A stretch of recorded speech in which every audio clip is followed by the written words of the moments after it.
Research by Cronin has looked at 1 in 5 Americans need therapy every year. Usually it's with depression and anxiety that are huge things, and it's very costly too. The signs also are persistent feelings of sadness or hopelessness.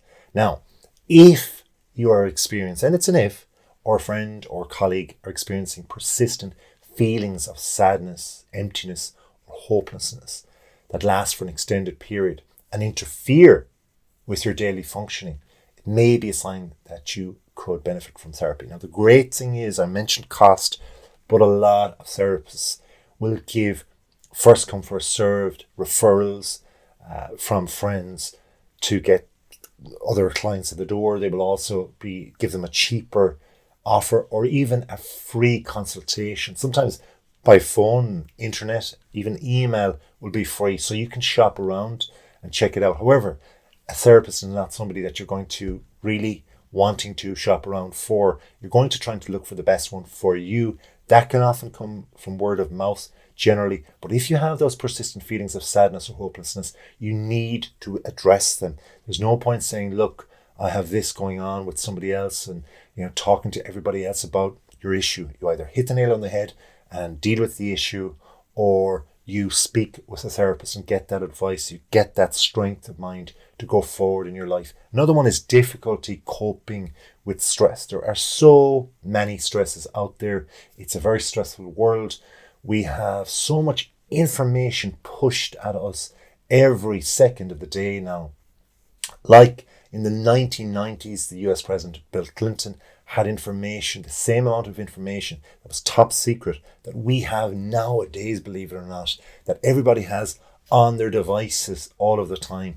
So for the average person, it's too much information and it overwhelms them and stresses them. It seeps into their subconscious and they don't even realize. They start doing things and thinking things and getting stressed in ways they didn't realize was happening. And therefore, things like knock-on effects, like eating, overeating, and not exercising enough, and being unhappy in general, and that leads to the anxiety and depression.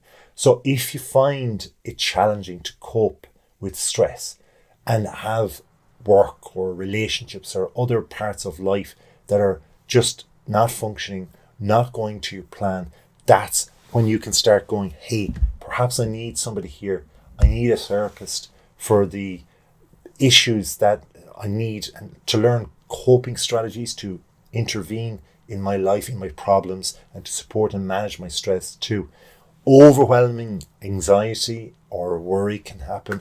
2020, for example, when the start of the coronavirus pandemic happened, that was a time of overwhelming anxiety. But you can have it individually in your life too. You can worry for whatever reason. And if you experience intense or persistent anxiety or worry, or even panic attacks, which a lot of people do as well, that intervene with your ability to function or enjoy life, any aspect of life, even your work. Yes, we should enjoy our work, at least certain parts of the work.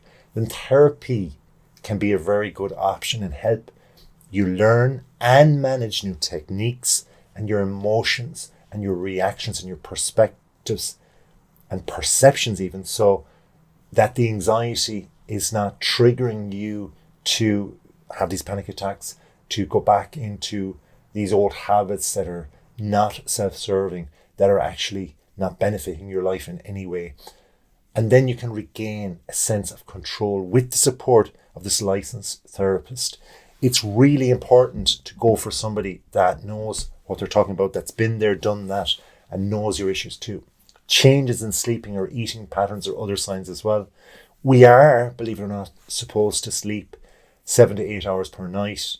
We are supposed to go to bed at a certain time and naturally relax, naturally feel tiredness overcome us, such as yawning. Then we know sign number 1 here, I'm close to it. Time to close my eyes. Number 2, to be able to feel the jumbled up thoughts and it's not making sense in your mind. These are irrational thoughts, certainly. Well, the brain is just like the power out of a battery when you unplug it and that light just goes out. The brain is just knocking off. So it's there for you to be able to enable you to stop and just sleep and breathe through it and enjoy falling asleep. So the eating patterns as well, if we're eating too much, too late, too early, and ridiculous foods that we're craving. These things, we need to enjoy our food for sure. We need to be healthy with our food, but we also need to be sensible with what we're choosing to eat and to eat regularly and to maintain a balanced diet. Isolation. If you're beginning to isolate yourself, it's not a good thing. We want to make sure we have a healthy social life, as well as being in small groups, as well as perhaps doing paired working, or when I mention pairs as well, of course, the obvious thing is relationship. If you're having healthy relationships with people, even if you're single, even if you can just sit down and have a coffee with a friend now and then, or coffee with another friend here and there, two separate friends, different friends group, that's okay. But to want to do this, to want to hear, to be curious enough to hear about their news is a natural thing. You want to be able to help them. You want to be able to hear their updates and to share yours as well. There has to be that motivation, that intrinsic motivation to say, yeah, they're my friend. I really enjoy their stories. I really want to see where their life is going here. And if you're isolating yourself, you're doing the opposite. You're withdrawing. You're looking at social events and saying you're pushing them away. No, I don't want to be there for whatever reason. You might be self-conscious of some change in your body, like weight gain or getting older or not looking your best. And these may be things that are interrupting into your mind. Our mind controls our body. Remember that. Rather than a body controlling our mind, we have to keep an even keel up here to enjoy life, to have the best out of life for sure.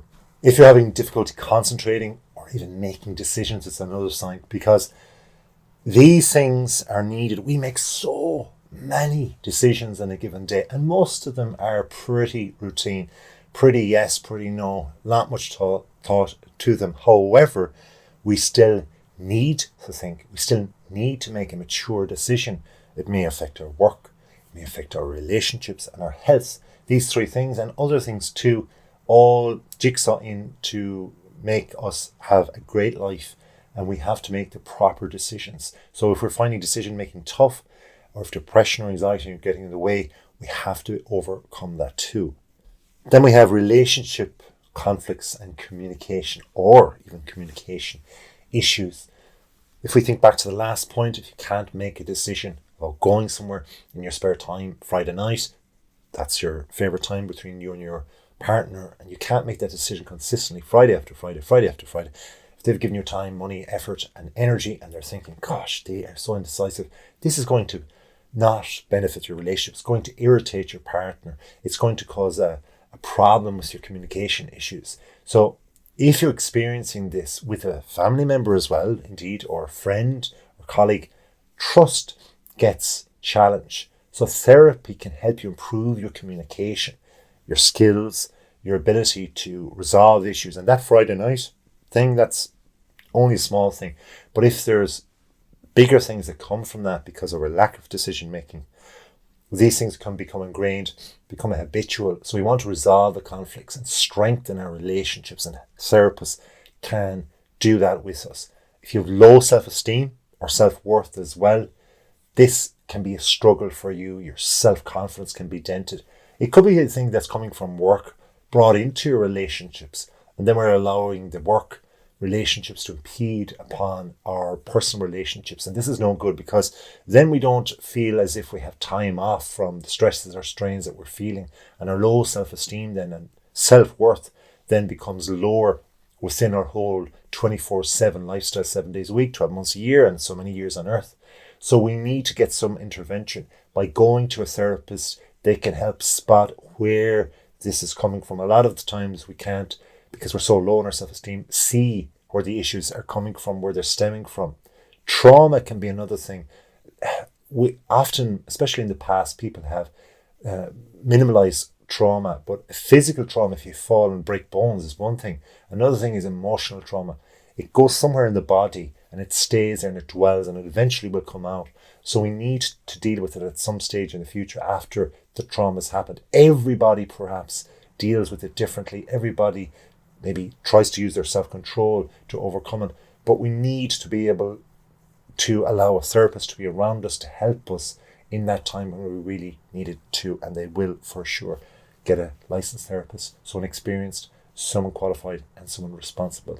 If you need other help, ask a medical doctor and they will point you in the way of a good therapist too. But until next time, please keep well and have a wonderful day.